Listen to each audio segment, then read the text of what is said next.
चार वाक कहते थे, कर्जा लियो, कर्जा लो, घी पियो, मरने के बाद कोई नहीं पूछेगा। हर साल कर्ज ही बढ़ाते रहते हैं, उतारने का नहीं बात करते। 2014-15 में तो पर कैपिटा इनकम के हिसाब से पूरे देश में नंबर 1 था हरियाणा। मुख्यमंत्री जी वहाँ पंजाब में तो जा रहे, वहाँ जाके एक बार भी जिक्र नहीं करते कि हमारा पानी दो, SYL का पानी दो। हमारा क्या किया है किसानों का? आज सरसों आई हुई है ना, पता करो क्या भाव बिक रही है। 6200 रुपये MSP है।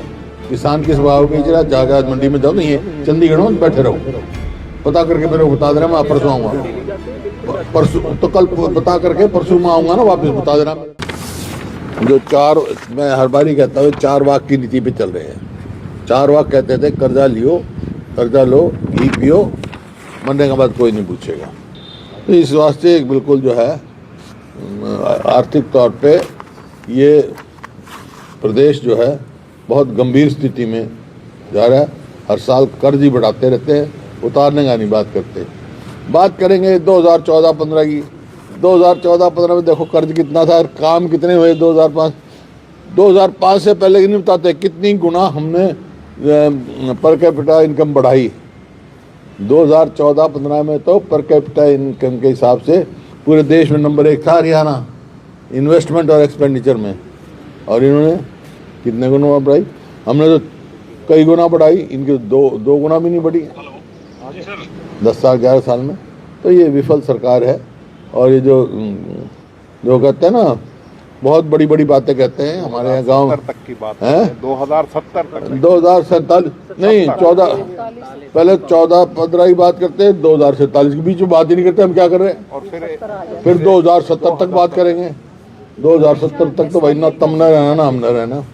हमेशा SYL का करते हैं। कह रहे कि जरूरत के हिसाब से कर्ज लेना पड़ता है, उसको चुका भी दिया जाता है। कहाँ चुकाया? बढ़ रहा है ना, कर तो बढ़ रहा भाई। करने के लिए पैसा नहीं। पिछली बार 5,16,000 करोड़ था, अब 5.5 लाख क्रॉस कर रहा है। प्रति व्यक्ति आय का भी जिक्र किया मुख्यमंत्री ने कि 3 लाख समथिंग जो है वो प्रति व्यक्ति आय हरियाणा के। वही मैं आपको बता रहा था। आप देखो पहले 2014-15 में भी प्रति व्यक्ति आय पूरे नेशनल एवरेज से बहुत ज़्यादा थी हमारी।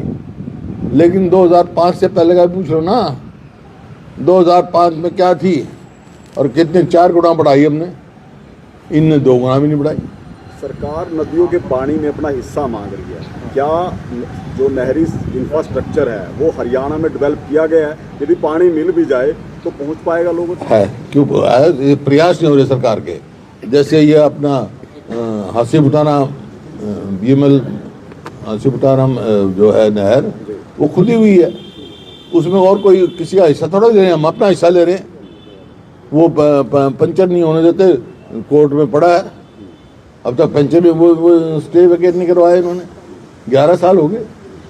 इसी प्रकार से दादोपुर नलवी नहर का जहाँ पानी बढ़ाने का काम है, अब मुख्यमंत्री जी वहाँ पंजाब में तो जा रहे, वहाँ जाके एक बार भी जिक्र नहीं करते कि हमारा पानी दो, SYL का पानी दो हमारा, और मतलब पूरा हिसाब से हमारा हिसाब करो।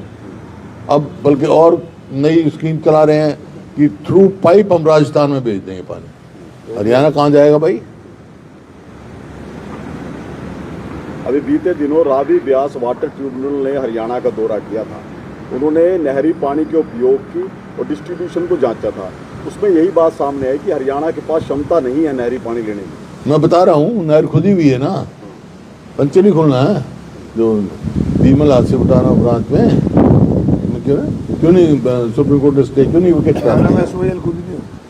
हरियाणा में SYL पूरी खुदी हुई है, पूरी खुदी हुई है। क्यों नहीं रखाव करते?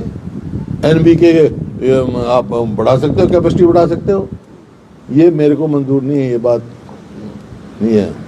हमारे पास कैपेसिटी है और हमारा पानी पूरा मिलेगा तो हम पूरा यूटिलाइज करेंगे। बीपीसी राम की योजना कह रहे थे कि किसानों को लेकर 125 दिन का तमाम रोजगार बातें दे जो है वो देंगे। कही गई है मुख्यमंत्री की ओर से। अलग से बिजली डिस्कॉम खोलने की बात की गई है, और भी तमाम बातें कही गई है, क्योंकि कहा जा रहा था कि किसानों के लिए क्या किया है किसानों का? आज सरसों आई हुई है ना, पता करो क्या भाव बिक रही है। 6200 रुपये MSP है। किसान किस भाव बेच रहा है? जाकर आज मंडी में जाओ, नहीं है चंडीगढ़ में बैठे रहो, पता करके मेरे को बता देना, मैं परसों आऊँगा। डेली जाते हैं, बिल्कुल जाते परसों तो कल बता करके परसों मैं आऊँगा ना, वापस बता देना मेरे को। बिल्कुल बताएंगे। फिर यहीं कटे हो, फिर ईमानदारी से बता देना क्या भाव मिल रहा है।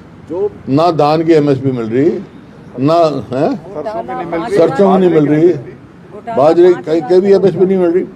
24 फसल की कह रहे एमएसपी दे रहे हैं, 24 फसल के नाम नहीं पता। और क्या हम किसान की आमदनी दुगनी करेंगे 2022 तक? आमदनी कहाँ दुगनी होगी, लागत दुगनी होगी। आज भी वैट कम नहीं किया इस पर, डीजल पे किसान के वैट कम कर दिया, कोई वैट पे कर दिया, और स्टेटों ने वैट छोड़ भी दिया। तो यह है किसान के हित की एक भी फैसला सरकार ने नहीं लिया। हुड्डा साहब, जो बजट डीबीजी रामजी योजना के लिए सरकार ने रखा है, क्या 8 लाख रजिस्टर्ड मजदूरों को 125 दिन रोजगार मिल पाएगा? 8 लाख रजिस्टर्ड मजदूर हैं। पिछले सालों में कितना दिया इन्होंने?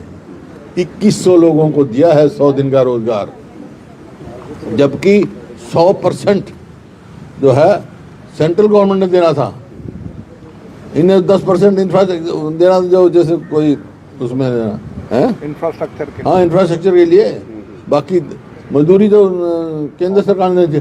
अब 60-40 हो गया, अब तो 100 भी नहीं दे पाएंगे। और क्यों 40% इनका, 10% ही नहीं जुटा पाया ये प्रदेश, तो 40% कहाँ से उठाया? हुड्डा साहब, युवाओं के लिए काफी बातें करते हैं, युवाओं रोजगार को लेकर लगातार आप सवाल भी उठाते हैं। बजट में भी जिस तरीके से मुख्यमंत्री ने कहा कि एआई का प्रशिक्षण दिया जाएगा और 1 लाख युवाओं को रोजगार देने की बात कही है उन्होंने। बताया ना भाई, गांव में मिसाल है, थोथा चना बाजे गाना।